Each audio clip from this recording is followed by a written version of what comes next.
Namastê, continuando a falar sobre intoxicação energética. Nós já abordamos alguns conceitos a respeito da intoxicação energética, como é a fisiologia, a parafisiologia, né, da intoxicação, como ela acontece no campo áurico e que os sintomas da intoxicação energética são os mesmos de intoxicação física, né? Seja alimentar, por inalação, contato com alguma substância que seja tóxica ao nosso corpo físico. E como que nós entramos em contato com alguma substância tóxica para o nosso corpo energético?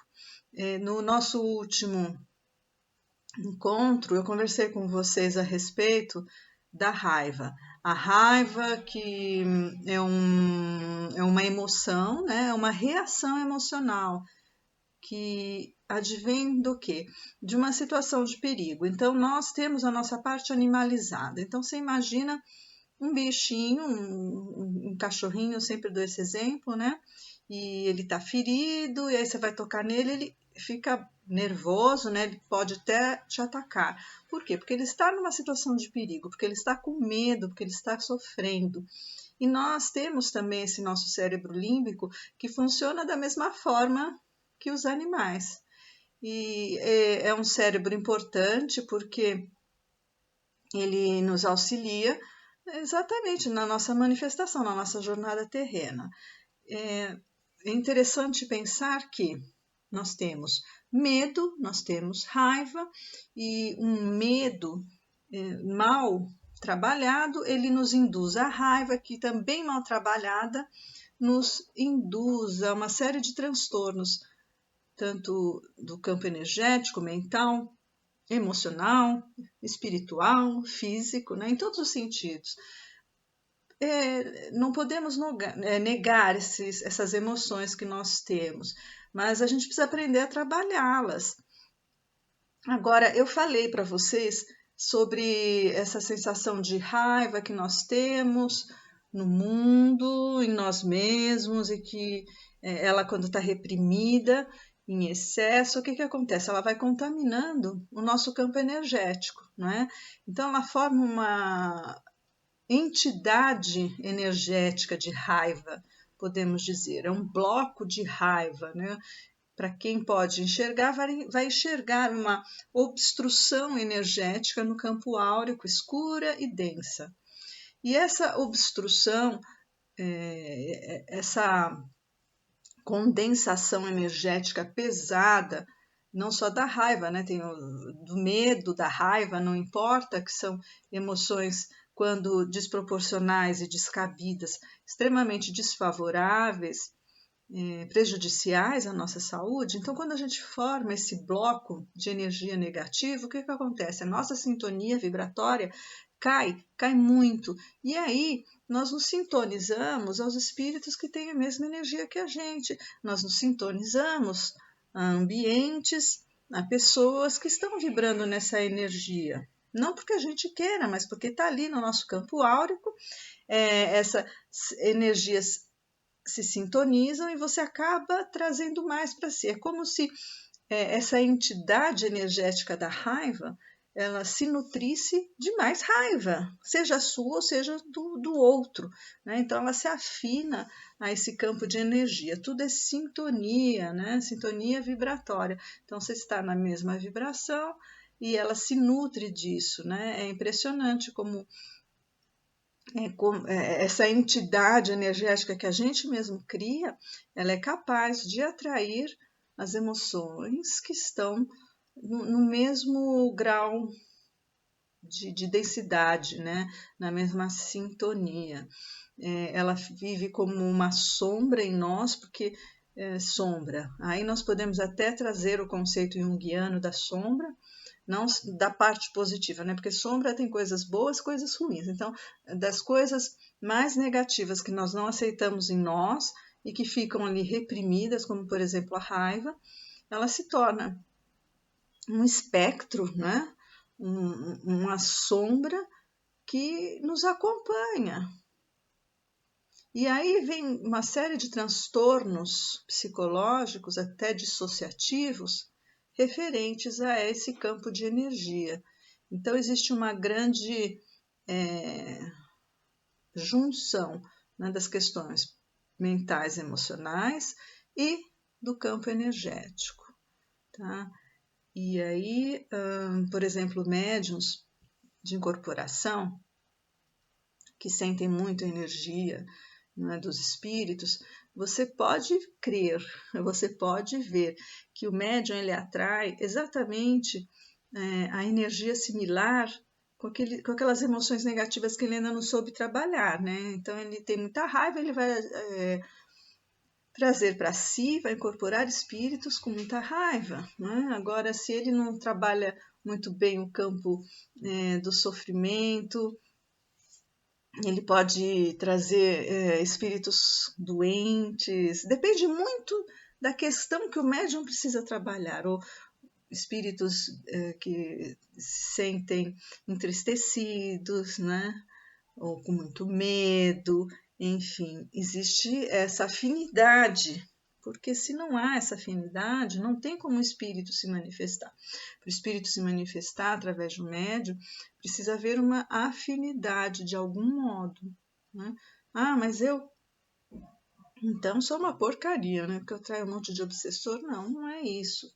É preciso entender toda a dinâmica que exerce essa força, né? É como um magnetismo, né, que atrai, um imã que atrai esse tipo de energia. Um médium que já esteja mais amadurecido, ele tem condições de guiar a sua mediunidade de uma forma mais saudável. Então você pode ver que os médiuns, no início do seu aflorar, quase todos acontece como? Através da sensação do sofrimento dos espíritos em sofrimento, dos espíritos obsessores. Porque a energia do mentor, a energia dos espíritos mais elevados no sentido vibracional, são mais sutis. A gente não consegue sentir da mesma forma que um espírito sofredor que chega assim, né, no tranco, tá? E também não confundam isso com os guias espirituais que trabalham com forças mais telúricas, né? Principalmente da Umbanda, não tem nada a ver, né? Porque muitas vezes as pessoas confundem a energia desses espíritos, que é também, né, mais forte, que não, eles não são elevados, né, vibracionalmente, não tem nada a ver. Aí é uma questão hierárquica, é como assim, você se coloca à disposição de exercer um determinado trabalho. Ah, que trabalho você vai exercer? Você é policial, vamos supor. Ah, policial que vai a campo. Para eu ser uma policial que vai a campo, eu tenho que, né, ter uma força, assim, de posicionamento, inclusive, não é agressividade, mas uma força de posicionamento. Ah, eu vou ser médico, eu vou ser advogado, depende muito, entendeu? Da função que cada espírito se coloca a exercer. Então, esses espíritos que trabalham com forças mais telúricas, eles precisam ter uma energia de trabalho mais forte. Tá? Então não tem nada a ver, não confundam, pelo amor de Deus, com sintonia vibratória nesse caso, né? Então eu digo sintonia vibratória, o espírito chegar com mais tranco dos obsessores, tá?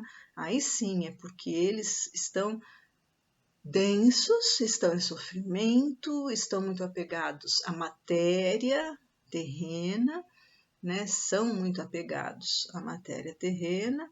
E aí o médium sente com mais força essas entidades vibracionais, né? Já no caso dos espíritos mais elevados, é lógico que a energia deles é mais sutil e como o trabalho deles é outro, então eles não se adensam tanto, eles têm mais até dificuldade de se adensar, tem dificuldade não, mais trabalho, né? Para se comunicar conosco, porque inclusive nós somos muito incrédulos, né? Enfim, aí a parte mediúnica também é tão complexa, vamos voltar para o assunto que eu já me desviei demais. Então, você entendeu que a intoxicação energética é uma via de mão dupla, né? Então, são seus pensamentos, seus sentimentos, seu emocional, que vai preenchendo sua aura e atrai esse tipo de energia, né? E a gente não pode fazer papel de vítima. O vítima, não sou eu, é o lugar que eu vou, são as pessoas, eu sou maravilhosa. Não diga que a responsabilidade é minha, tá? Por favor, gente, é uma atitude muito infantil achar que você não é. E a gente pode falar culpada, né? Você não é responsável por seu campo energético, por sua aura, por aquilo que você capta, por criar sua realidade, né? Eu acho que está mais do que na hora de nós compreendermos a nossa responsabilidade. Por hoje é isso. No próximo vídeo continuaremos com o assunto, porque nós precisamos entender como trabalhar melhor a raiva, não é? Para que a gente não se contamine energeticamente, tá certo? Mas pode ficar já com o entendimento básico que, para eu não atrair o sofrimento, eu não posso estar na mesma sintonia, né? A raiva, o medo, enfim. E primeiro ponto, né? Então, em primeiro lugar, aceitar essas emoções e também admitir a sua responsabilidade sobre elas, tá? Então, aceitação do seu campo emocional, das suas fragilidades, né? É básico. E não culpar o outro pelo que você sente hoje, pelo estado em que você se encontra, espiritual, emocional, mental, físico e tal. Até a próxima, muito obrigada. Namastê, sejamos amor.